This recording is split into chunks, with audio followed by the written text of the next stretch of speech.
అందరికీ వందనాలు.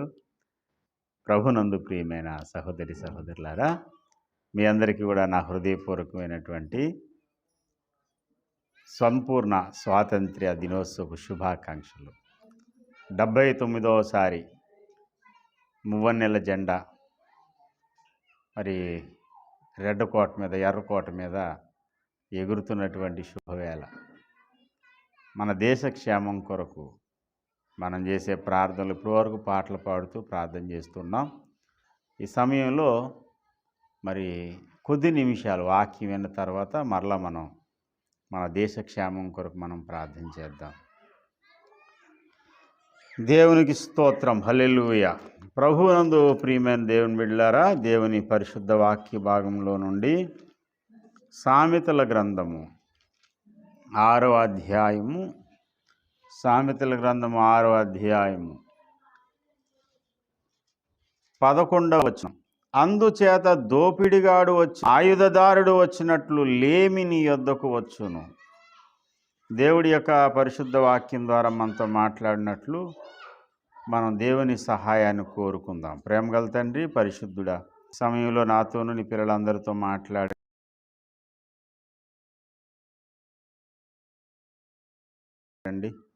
నీ స్వరం వినిపించండి. ముఖ దర్శనం చేత మా ఆశను తీర్చండి.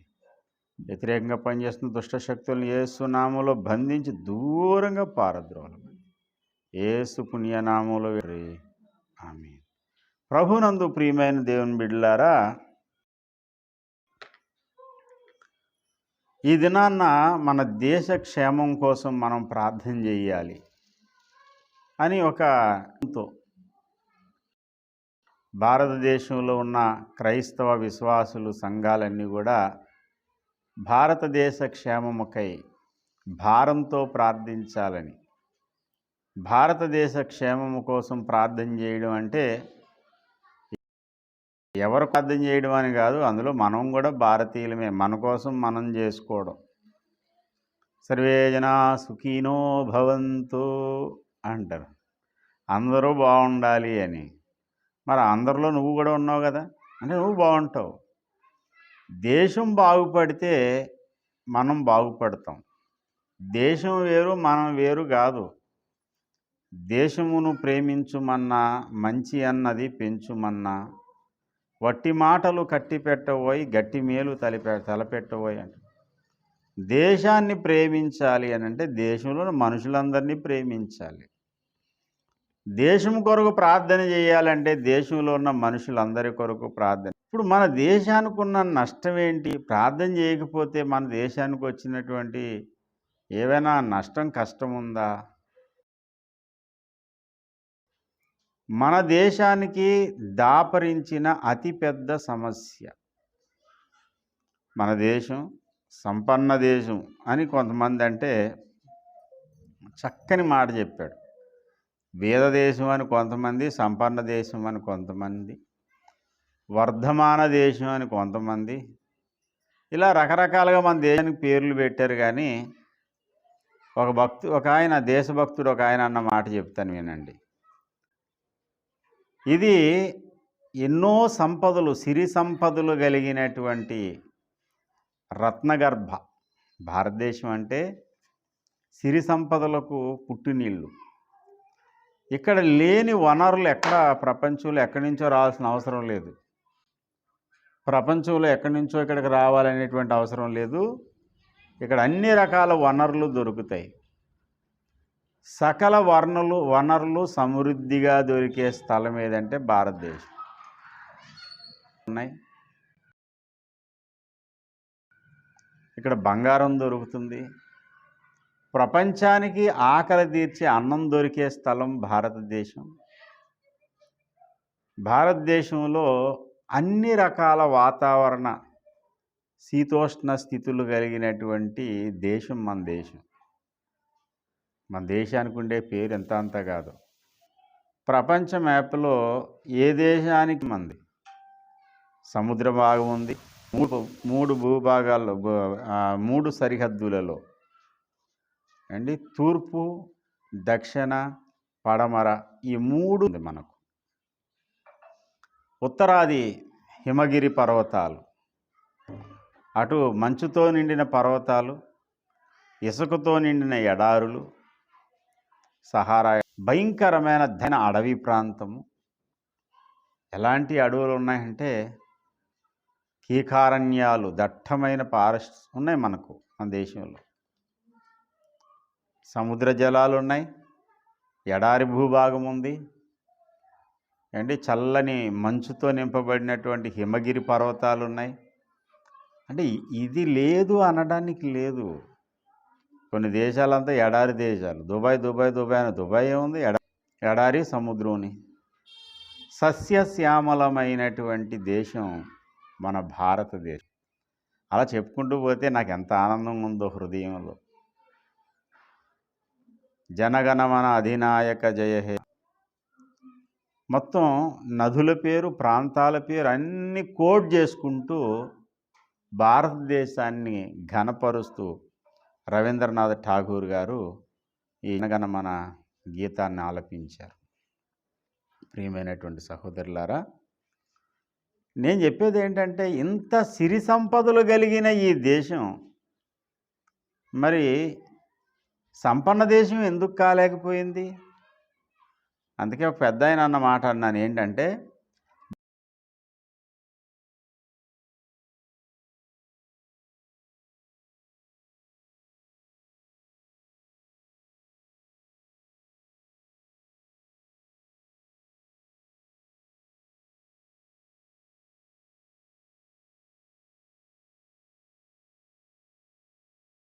భారతదేశం బీదలున్న సంపన్న దేశం అంట.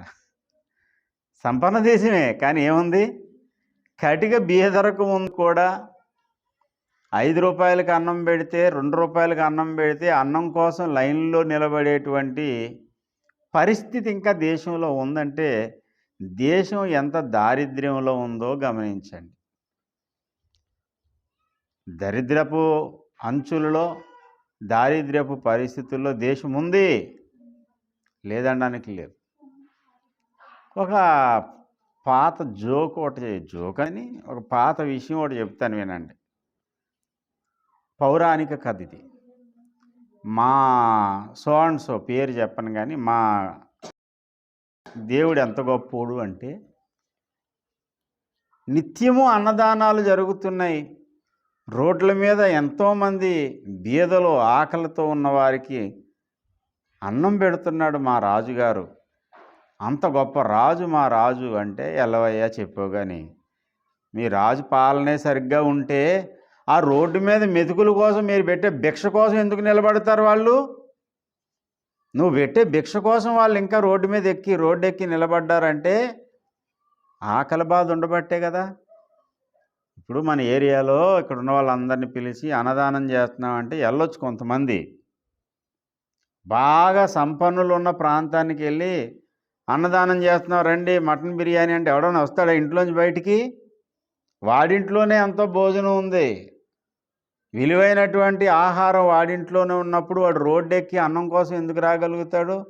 ప్రభుత్వాలు చాలా గొప్పగా చెప్పుకుంటున్నాయి, 5 రూపాయలకు భోజనం పెడుతున్నాం, 2 రూపాయలకు భోజనం పెడుతున్నాం, రూపాయికి భోజనం పెడుతున్నాం. ఆ రూపాయి భోజనం కోసం, 5 రూపాయల భోజనం కోసం రోడ్డు మీదకి వచ్చి నిలబడ్డారు అని అంటే ఇంకా బీదరికం ఉన్నట్టా లేనట్టా? ఆ 5 రూపాయల భోజనం ఎందుకండి? గుండె ఎక్కువ విషయాలు నేను చూశాను. అందరూ 4 మెతుకులు నోట్లో పెట్టుకుని కంచం అలా ఇసిరి పాడేస్తే ఆ ఎంగిలాకులన్నీ అవతల పెంట మీద పారేస్తే ఆ ఎంగిలాకుల మీద ఉన్న అన్నం నా జీవితంలో మొదటిసారి నేను చూడడం, అందరూ చెప్పగా వినడమే కానీ నేను ఫస్ట్ టైం చూశాను.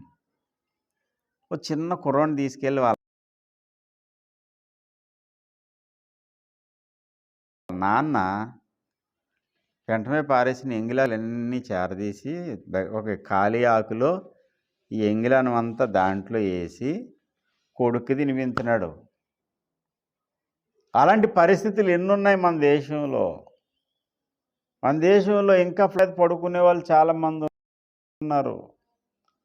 రాత్రి సమయాల్లో భోజనాలు పట్టుకెళ్ళి ఆ ప్లాట్ఫామ్ మీద పడుకున్న వాళ్ళకి పెడుతుంటే ఒకసారి ఇంత రాత్రప్పుడు ఎవడు తింటాడులే అని అనుకున్నాం, కానీ ఒక ముసలాయన లేపి, బాబు అన్నం తింటావా అనగానే 2 చేతులు పెట్టి దండం పెట్టాడు. ఈరోజు ఎక్కడ అన్నం దొరకలేదు బాబు, ఈ సమయంలో మీరు అన్నారు అని దండం పెట్టాడు అతను ముసలాయన.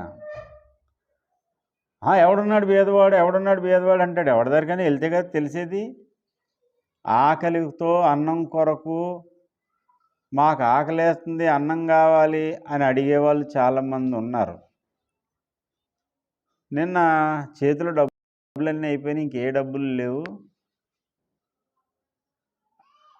ఏదో కూరగాయలు కొనడానికి పాస్టర్ గారు వెళ్ళారు, నా దగ్గర చిల్లిగా లేదు.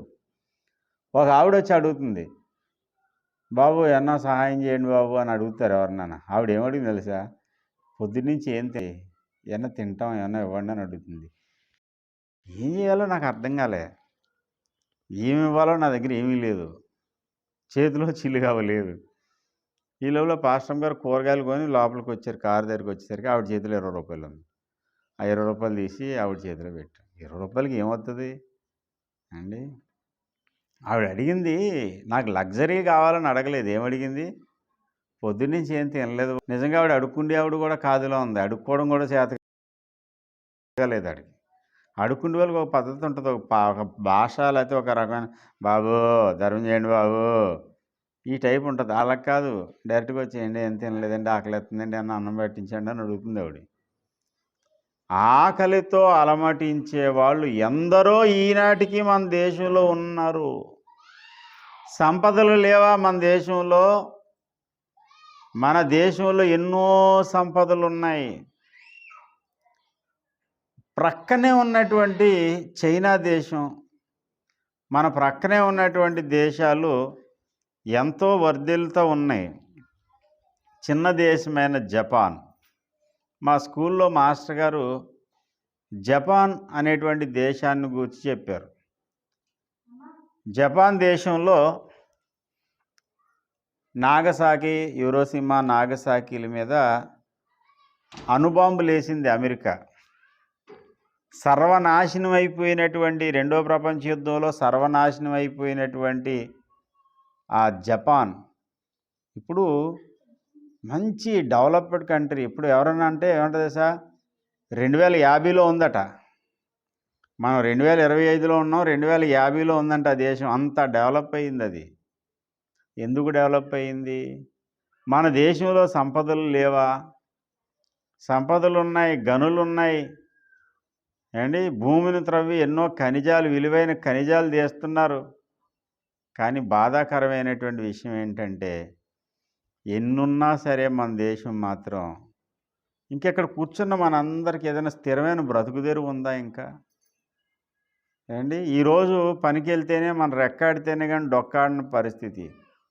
వాతావరణం అంతా ప్రతికూలంగా ఉండే ఒక నెల రోజుల పాటు, అప్పుడు కరోనా లాక్డౌన్ పెట్టినట్టు మళ్ళీ ఏమన్నా పెడితే మన పరిస్థితులు ఏంటి?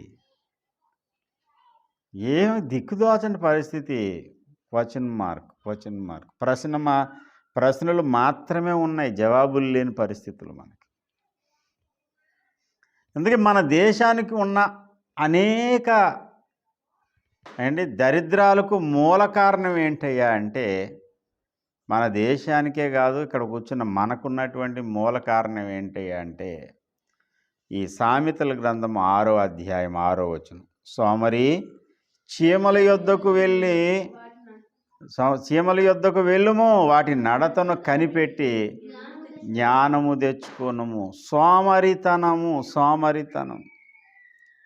సోమరితనం వల్ల ఏమైంది? దోపిడిగాడు వచ్చినట్లు దారిద్ర్యము నీ మీదకి వచ్చును, ఆయుధదారుడు వచ్చినట్లు లేమి నీ యొద్దకు వచ్చును. ఇన్ని భయంకరమైన ఆర్థిక ఆహార లేమికి, కరువులన్నిటికీ మూల కారణం మన దేశ స్థితిగతులు, కాలగతులు ఇలా మారిపోవడానికి గల ముఖ్య కారణం సోమరితనమే. జపాన్ అంతగా డెవలప్ అయిందంటే, ఎందుకు డెవలప్ అయిందంటే, మా సార్ చెప్పాడు, వాళ్ళెవరూ సోమరితనం అనేది కలిగి ఉండరట. క్లాస్ రూమ్కి ఎలా వస్తారు మీరని అడిగాడు మా సార్. ఎలా వస్తాం సార్, నడుచుకుని వస్తామండి అని ఒకడు, సైకిల్ మీద వస్తామని ఒకడు. సైకిల్ మీద వచ్చారు, బస్సు మీద వచ్చారు, వదిలే. క్లాస్ రూమ్లోకి మీరు ఎలా వస్తారు? నడిచి వస్తాం. జపాన్ వాడు ఎప్పుడు నడిచి రాడట, పరిగెత్తుకుని వస్తాడట. ఎందుకు పరిగెత్తుకు వస్తాడంటే, నడిస్తే 3 నిమిషాల్లో వెళ్తాను, పరిగెడితే 1 నిమిషంలో వెళ్తాను. వాళ్ళు టాయిలెట్కి వెళ్తే టాయిలెట్లో మనం 1 గంట సేపు కూర్చుంటాడు, చకచక చకచక చక అన్నీ 5 నిమిషాల్లో ఫినిష్ చేసుకుని బయటకు వస్తాడు. చురుకుదనమే ఒక కుటుంబాన్ని కానీ, ఒక వ్యక్తిని కానీ, ఒక సమాజాన్ని కానీ ఐశ్వర్యవంతునిగా, ఘనమైన వానిగా జరుగుతుంది. అన్నీ ఉన్నా నాశనం అవడానికి కారణం ఏంటంటే సోమరితనం. చూద్దాంలే, రేపు చేద్దాం. ప్రతిదాన్ని రేపని మాపని వాయిదాలు వేయడం వల్లే మన దేశం మీదకు ఆయుధదారుడు వచ్చినట్టు, దోపిడీవాడు వచ్చినట్టు దారిద్ర్యం వచ్చింది. భక్తి జీవితంలోనైనా, ప్రార్థన జీవితంలోనైనా, సువార్త చెప్పడంలోనైనా, ఏ విషయంలోనైనా సరే భాగ్యవంతమైనది ఏదయ్యా అంటే చురుకుదనము. చురుకుగా ఉండుట గొప్ప భాగ్యము. సోమరితనం ఏం చేస్తుంది? వెట్టి పనులు చేయవలసి వస్తుంది. ఇన్ని సంపదలు మన దేశంలో ఉన్నాయి, మరి దాన్ని మనం సరిగా ఉపయోగించుకుంటున్నామా? దేశం దేశం దేశం ఎందుకండి, మన ఇంటి చుట్టుపక్కల ప్రదేశాలు అంటే అంత వేస్ట్గా చాలా స్థలాలు ఖాళీగానే ఉంటాయి. ఏదైనా ఒక పని చేసి ఒక మొక్క ఏదైనా వేసుకుందామంటే అది ఉండదు. ఏముంటుందంటే ఉన్న చెట్లు నరుకుతాం కావాలి తిని, నరికేసి ఎండబెడితే పొయ్యిలోకి పొలలు వస్తాయి. ఇది మన తెలివితేటలు. ఒక పండో పొలమో కాసేదో, లేకపోతే ఒక ముసలాయన కొబ్బరి మామిడికాయ టెంకలు పాతున్నాడంట. రాజు వెళ్తా వెళ్తా చూసి పక్కపక్క నవ్వాడంట. ఒరే పిచ్చోడా, నువ్వే ముసలోడివి, ఈ మామిడి టెంక నువ్వు భూమిలో పాతావు, అది మొలిసి మొక్కాయి కాయలు కాసినప్పుడు నువ్వు ఉంటావా అంటే ఆయన ముసలోడు నవ్వాడు. ఒరే రాజా, పిచ్చి రాజా, అసలు నేను నాటేది నా కోసం కాదు, నా తర్వాత తరం వారి కోసం అన్నాడంట. అవును, తర్వాత తరం వారు తరతరాలు ఒక మామిడి టెంక పెంట మీద పారేస్తే కూలిపోద్ది, గొయ్యిదవి భూమిలో పెడితే అది విత్తనమై ఒక చెట్టే వృక్షమై తర్వాత ఫలాలు ఇస్తుంది.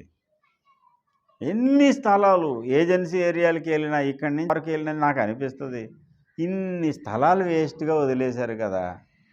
వీటన్నిటిలో ఏదో ఒకటి, ఏ నేలకి ఏ మొక్క పండుతుందో, ఏ మొక్క మొలుస్తుందో ఒక మొక్కే వేయండి. జపాన్ దేశంలో ఉన్నటువంటి టెక్నాలజీ గురించి చెబుతూ అక్కడ అభివృద్ధి కోసం చెప్పాడు నాన్వేషణ ఛానల్ అతను. ఏం చెప్పాడంటే అక్కడ భూమి ఎవరిది సొంతం కాదంట, అంతా గవర్నమెంట్ ల్యాండే. ఎవరికైనా నేల భూమి కావాలనుకోండి,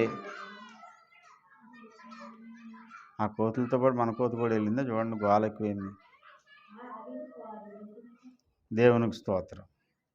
హల్లెలూయా, హల్లెలూయా, హల్లెలూయా. ప్రియమైన దేవుని బిడ్డలారా, ల్యాండ్ ఎవరికి సొంతం కాదు, అందరిది కూడా లీజుకి. 10 ఏళ్ళకి నాకు లీజు కావాలంటే ల్యాండ్ ఇస్తాడు, పొలం వేసుకోవచ్చు, షెడ్లు వేసుకోవచ్చు, నీ ఇష్టం. 10 ఏళ్ళు అయిపోయాక మళ్ళీ గవర్నమెంట్కి వెళ్ళిపోద్ది. అప్పుడు ఎవడన్నా స్థలాలు సొంత స్థలాలని ఆపుతాడా? ఇరుకిళ్ళల్లో చిన్న చిన్న గదులు కట్టుకుని, పాకలు కట్టుకుని ఉంటే ఇంత పెద్ద పెద్ద స్థలాలు ఎవరి సొమ్మనండి? భూమి అనిలు కొనేశారా? కొనుక్కున్నారని అంటే ఎవరిది భూమి? దేవుడిది, మనుషులది కాదు. భూమి నాది అని అంటే భూమి అని అవుతుంది, దేవుడిదండి. ఈ లోకం అంతా భూమి నాది, ఆకాశం నాది అన్నాడు ఆయన. ఇది నాది నాది నాది నాది అనుకుంటుంది, ఎవరికి ఉపయోగపడకుండా వాడు ఏమైనా ఉపయోగించుకుంటాడంటే వాడు ఉపయోగించుకోడు.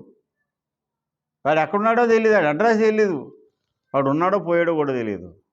కానీ భూములన్నీ కూడా అలా పనికి రాకుండా సోమరితనము, నిరుపయోగంగా వాడిని వదిలేసిన భూములు, ఎక్కడికక్కడే ఉన్న టాలెంట్ని వాడుకోకపోవడం. సోమరుడు చేసే పని ఏంటంటే వాడుకున్న టాలెంట్ వాడు ఉపయోగించుకోడు. నీకున్న టాలెంట్ నువ్వు ఉపయోగించుకున్న రోజే నువ్వు అభివృద్ధి చెందగలుగుతావు, ఏ దేశమైనా సరే. కొన్ని ప్రాంతాల్లో అసలు ఏ మొక్క వేసినా సరే ఫలించినటువంటి ప్రాంతాల్లో చైనా వాళ్ళు ఏం చేస్తారంటే సోలార్ ప్యానెల్ వేసి కరెంట్ తయారు చేసి ఆ కరెంట్ అమ్ముకుంటారట. ఇసుక నేల, ఏ పంట పండదు. ఎడారి లాంటి ఎడారి ప్రాంతాలను కూడా వాళ్ళు సోలార్ ప్యానెల్ వేసి కరెంటు తయారు చేసి ఉత్పత్తి చేస్తే, ఈ కరెంటు ప్యానెళ్ళ మీద పడిన ఎండకి ఏమో కరెంటు తయారవుతుంది సోలార్ ప్యానెల్ మీద. ఆ ప్యానెల్ క్రింద ఉన్న నీడ వల్ల ఆ ఇసుకలో గడ్డి మొలుస్తుందట. గడ్డి కొన్ని మొక్కలు మొలుస్తాయట. ఆ గడ్డి కూడా ఉపయోగించినాడు, ఆ పైన ఉన్నటువంటి ఎండనేమో సోలార్ కరెంటుగా మార్చుకుంటున్నాడు. ఏమంటారు దాని పేరు? జ్ఞానముతో చురుకుదనంతో దేశాలన్నీ ముందుకు దూసుకెళ్తున్నాయి. సోమరితనంతో మన వాళ్ళకి అన్నిటికంటే గొప్పది ఏంటంటే మా కులం. అక్కడ ఉన్నవాడు మా కులపోడేనా?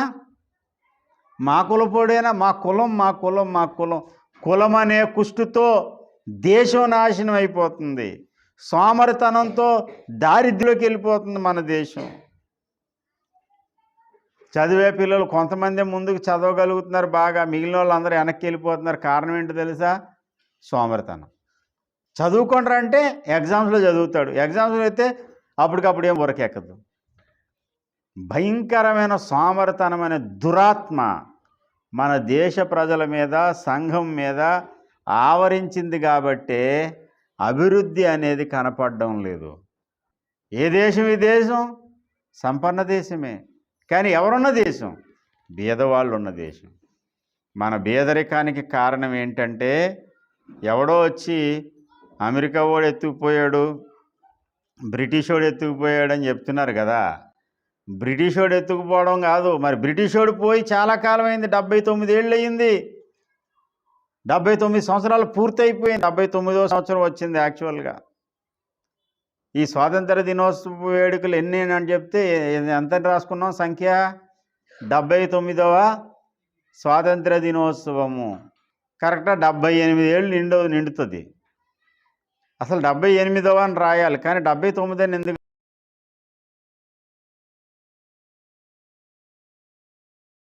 రాశారంటే దానికి ఒక కారణం ఉందట.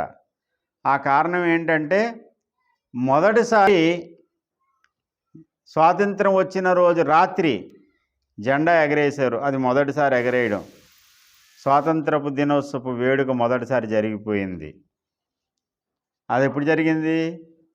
1900 భారతదేశానికి స్వాతంత్ర్యం 1947 చెప్పండి అమ్మా. 1947 సంవత్సరం ఆగస్టు 14వ తారీఖు అర్ధరాత్రి భారతదేశానికి స్వాతంత్రం వచ్చింది. ఆ స్వాతంత్రపు దినపు వేడుక జరిగింది. ఆ రోజు జెండా ఆ రోజు ఎగిరింది. బ్రిటిష్ వాడి జెండా కిందకి దిగింది, భారత జెండా పైకి ఎగిసింది. అక్కడి నుంచి ఇప్పటికీ ఎన్ని సంవత్సరాలు నిండాయి? 78 సంవత్సరాలు నిండాయి. కానీ మొదటిసారి ఎగరేసిన మొదటి సంవత్సరంతో లెక్కేసుకుంటే ఇది ఎంత? 79. సాధారణంగా ఎలా లెక్కేస్తాం? Age calculation. ఒక అబ్బాయి పుట్టినరోజు నుంచి సంవత్సరం కాలం పాటు అబ్బాయి బ్రతికితే అది మొదటి పుట్టినరోజు. మళ్ళీ 2 సంవత్సరాలు పూర్తిగా వాడు బ్రతికితే రెండో పుట్టినరోజు. కానీ స్వాతంత్ర దినోత్సవం ఎలాగైంది? మొదటిసారి జెండా ఎగరేశారు కాబట్టి అది మొదటి స్వతంత్ర దినోత్సవ వేడుక. సంవత్సరానికి రెండవది అంటే 1948వ సంవత్సరం రెండవ వేడుక. అలా లెక్కేసుకుంటూ వస్తే ఇప్పుడు 79వ వేడుక అన్నమాట ఇది.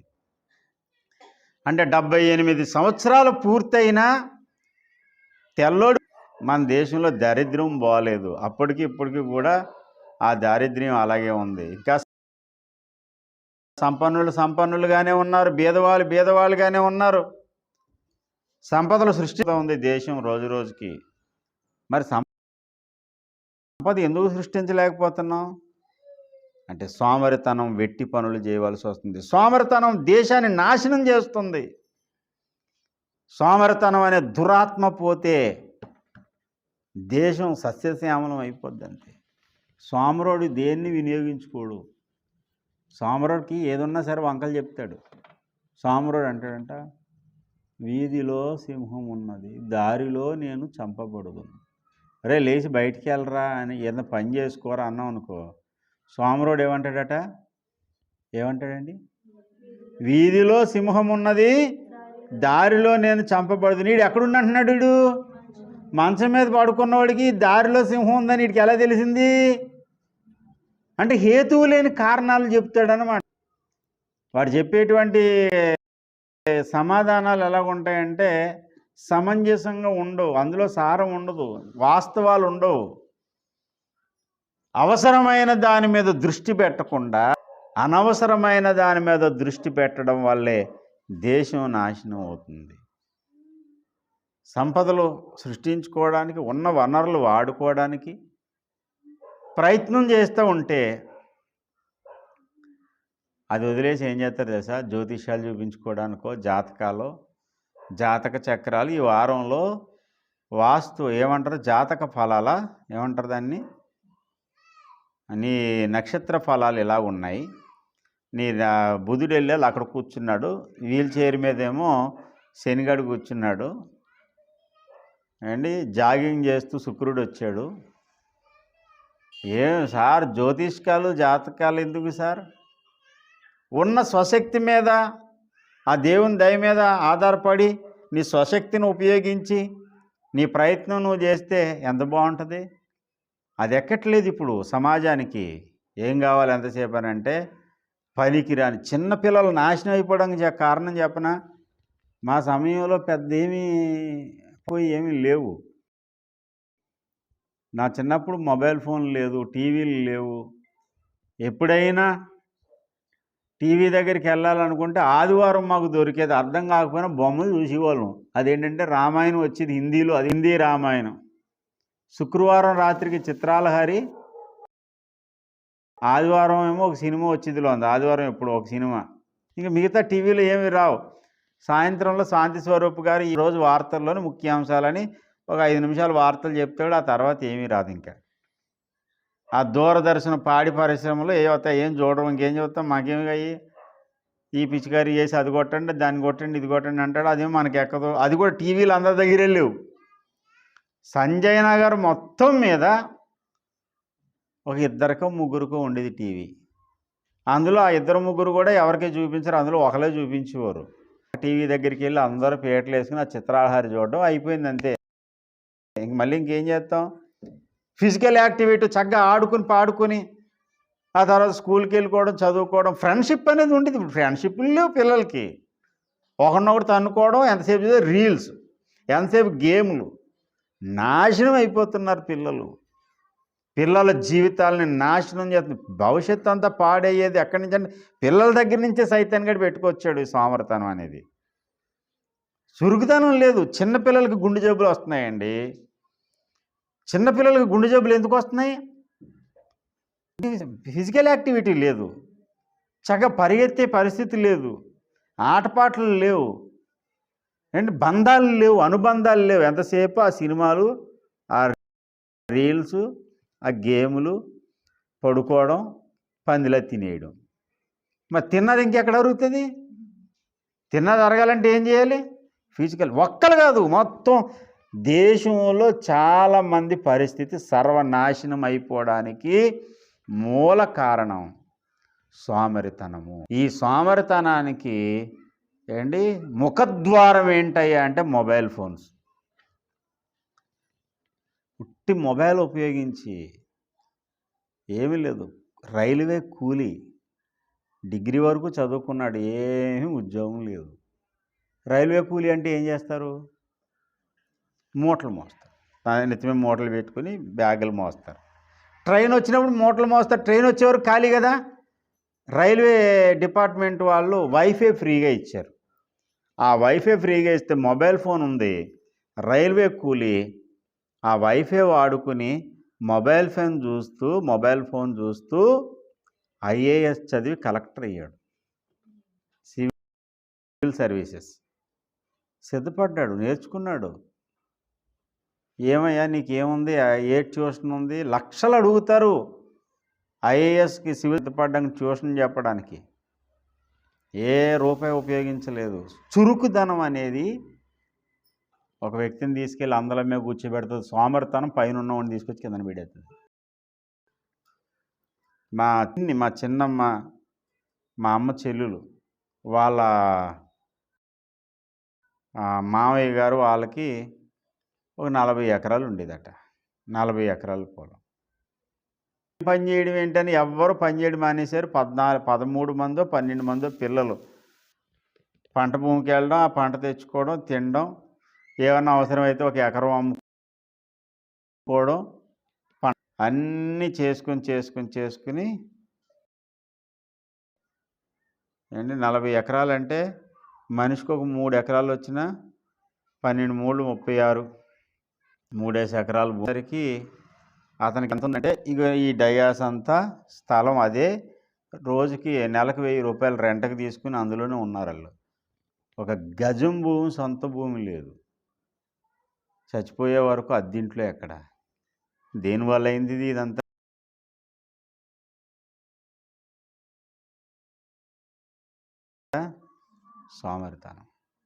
సోమరితనం సర్వనాశనం చేసేది ఎవరినైనా సరే. చురుగ్గా ఉండాలి, ఏదో ఒకటి చేసుకోవాలి, ఏదో ఒకటి చేయాలి, నేను బాగుపడాలి, నా కుటుంబాన్ని నేను పోషించుకోవాలి, నేను సమాజంలో ఒక పేరు తెచ్చుకునే వాళ్ళ ఉండాలి, నా కాలు మీద నేను నిలబడాలి, ఎవరి దగ్గరికి వెళ్ళి నేను చేయి జాపే పరిస్థితి నాకు వద్దు అనే మైండ్ ప్రతి ఒక్కరికి ఉండాలి. అది లేదండి. ప్రతి ఒక్కరు కూడా ఏం ఉండకూడదు, ఏ పని ఉండకూడదు. నేను చెప్తాను వినండి, ఆరోగ్యంగా ఉండాలంటే అవయవాలు ఆడతా పని చేసుకున్నవాడే ఆరోగ్యంగా ఉంటాడు. అవునా? కదలకుండా మెదలకుండా అలాగే కూర్చొని తినేసేసి పడుకుని ఎంతసేపు ఉన్నాడు అనుకోండి, సకల రోగాలు ఆడి దగ్గరికి వస్తాయి. అంటే ఆయుధదారుడు వచ్చినట్టు లేమే కాదు, రోగాలు కూడా వస్తాయి రావా? కష్టపడి ఒళ్ళొంచి పని చేసుకున్న వాళ్ళని చూడండి, వాడు ఆఖరి వరకు ఆరోగ్యంగానే ఉంటాడు. మా బంధువులు ఉండేవాడు ఆయన చివరి నిమిషం వరకు, చివరి సమయం వరకు తల మీద ఒక వెంట్రుకు మెరవలేదు ఆయనకి. సైకిల్ తొక్కివాడు చక్కగా, ఎంత దూరమైనా సైకిల్ తొక్కుని వెళ్ళిపోయాడు. పాస్ట్ 90 సంవత్సరాల వయసు ఆయనకి. తుని వెళ్ళివాడు సైకిల్ మీద. వాళ్ళ ఇంటి దగ్గర నుంచి తుని 80 కిలోమీటర్లు, 80 కిలోమీటర్లు సైకిల్ తొక్కుని వెళ్ళివాడు. ఒకసారి అడిగాను, ఎంత దూరం అని అడిగితే, ఎంత ఎండని వెళ్ళిపోతాను బాబు అన్నారు. ఎలాగెళ్తారు అయ్యారని అంటే, ఆయాసం వచ్చినంత వరకు దొక్కుతారంట. కొంచెం అలసట వచ్చిందనుకోండి, అక్కడ ఆపి ఆవిడ కూడా సువా చెప్తారట. ఆ వయసులో బోల్డంత సేవ, సంఘం, బేదోడేం కాదు. మరి ఎందుకు నువ్వు విశ్రాంతిగా ఉండో, ఎందుకు పని చేస్తావు? చురుకుగా ఉండటం గొప్ప భాగ్యం. సోమరితనం అనేది దరిద్రం. రోతను చూసి అసహించుకున్నట్టు సోమరితనాన్ని చూసి అసహించుకున్నప్పుడే మనిషి బాగుపడతాడు. నాకు అనిపించదు, ఈ 2 చేతులే కాదు, పక్కన ఇంకో 2 చేతులు మొలిస్తే ఓ చేతితో ఒక పని, ఓ చేతితో ఒక పని, 4 చేతులతో 4 పనులు చేసేద్దాం అనిపించదు. ఏదో ఒకటి చేస్తూనే ఉండదు దేవుని కోసం. అందరూ పాస్టర్ గారు ఖాళీగా ఉంటారు ఎప్పుడు అంటే, మరి ఖాళీగా ఉండి ఏం పీకాలి చెప్పండి? ఖాళీగా ఉండి ఏం చేస్తాం? ఖాళీ ఉండకూడదు. ఖాళీగా ఉంటే ఆయుధదారుడు వచ్చినట్టు లేమి, రోగాలే కాదు, సకల పాపాలు కూడా వస్తాయి మన దగ్గరికి. ఖాళీగా ఉండొద్దు. ఏదో ఒకటి నేర్చుకోవాలి, ఏదో ఒకటి చదువుకోవాలి, ఏదో ఒకటి ధ్యానం చేయాలి, ఏ పని చేయాలి. ఒక పెద్ద ఆయన ఉండేవారు మా చిన్నప్పుడు పాస్టర్ గారు. ఖాళీగా ఉండి ఊసిలాడొద్దు, పైకి చూడండి అనేవాడు. పైకి చూస్తే బూజులు కనపడితే అయ్యన్నా దులుపుకోండి అనేవాడు. బూజులు కనపడితే దులపండి, ఏదో పని చేయండి. సోమరితనం అనేది భయంకరమైన పాపం. అది ప్రార్థన చేయండి, సువార్త ప్రకటించండి. లోకంలో సోమరితనం మనుషుల్ని, దేశాన్ని నాశనం చేస్తుంది. ఇక్కడ ఉన్న మనల్ని నాశనం చేసేది సోమరితనమే. నా దేశము నుండి సోమరితనాన్ని తొలగించు ప్రభు అని ప్రార్థన చేద్దాం. బీదలున్న సంపన్న దేశం కాదు, సంపన్నులున్న సంపన్న దేశం అయిపోద్ది. దేవునికి స్తోత్రం. ఒక్కోసారి నాకు అనిపించదు, ఇంత అడిగి వదిలేశారే వేస్ట్గా. ఇప్పుడు చూద్దాం, ఎక్కడి వరకు ఉంది ఈ ల్యాండ్ ఉంది, ఇంత ల్యాండ్ వదిలేశారు. ఆ పక్కన ఎంత ల్యాండ్ ఉంది, యువతలు ఎంత ల్యాండ్లో ఉంది, ఇక్కడి వరకే మాట్లాడుకుందాం. ఈ స్థలాల్లో ఆ స్థలం కలిగిన వాండర్ ఏదో నారుమడో లేకపోతే మొక్కలో లేకపోతే అవి నిత్యం సేవ చేయాలి, పనులు కావాలి, వదిలేయండి. ఏ సర్వే తోట వేసారనుకోండి, అవసరం లేదు దానికి. లేకపోతే ఏదో ఒక మామిడి చెట్లు, లేకపోతే ఏ తాటి చెట్లు, ఏదో ఒక కలప వేసారనుకోండి, అది నరికినప్పుడు కనీసం ₹1 డబ్బులు వస్తాయి. అయితే ₹1 రాలేంది ఏదో మొక్క నాటినప్పుడు ₹1 వచ్చిందా లేదా? పర్యావరణానికి కూడా అది ఉపయోగపడుతుంది. అలా ప్రతి ఒక్కడు ఆలోచించాడు అనుకోండి, దేశం ఎలా ఉంటుంది చెప్పండి. గవర్నమెంటే ఒకవేళ అడవులను ఎలాగైతే డెవలప్ చేస్తున్నారో, అడవుల్లో ఏం చేస్తారో తెలుసా? పిచ్చి పిచ్చి మొక్కలు వదిలేరు. గవర్నమెంట్ అక్కడ ఉన్నటువంటి గిరిజనులకి మొక్కలు ఇచ్చి నాటించి వాటికి నీళ్ళు వేసి పెంచినందుకు వాళ్ళకి డబ్బులు ఇస్తారు. అలా ప్రతి స్థలంలో కూడా విస్తారంగా మొక్కలు పెంచారనుకోండి, అప్పుడు ఏమవుతుంది తెలుసా? ఎప్పుడైతే గ్రీన్ బాగా పెరిగిందో పర్యావరణంలో ఉన్నటువంటి కాలుష్యం అంతా తగ్గుతుంది. భయంకరమైనటువంటి కార్బన్ మోనాక్సైడ్ భయంకరంగా వస్తుంది వాహనాల్లో నుంచి. ఆ కాలుష్యం అంతా తగ్గి మనిషి బ్రతకడానికి అవసరమైన ప్రాణవాయువు మొక్కల్లోంచి వస్తుంది. అంటే ఎంత ఉపయోగం చూడండి. సోమరితనంతో అన్నీ నాశనాలే, చురుకుతనంతో అన్నీ మేలే, అన్నీ ప్లస్ పాయింట్లే. కాబట్టి నేను చెప్పే మాట, నాలో ఉన్న సోమరితనం తొలగించయ్యా. సోమరుడు తనకున్నదాన్ని తను వినియోగించుకోడు. దేశం కూడా అంతే, సోమరితనంతో నాశనం అయిపోతుంది. నాశనం అయిపోతున్న నా దేశాన్ని బాగు చేయి ప్రభువా అని దేశం కోసం ప్రార్థన చేద్దాం. రండి, మోకరించండి. నా దేశమంతటిని పరిపాలించుమయా,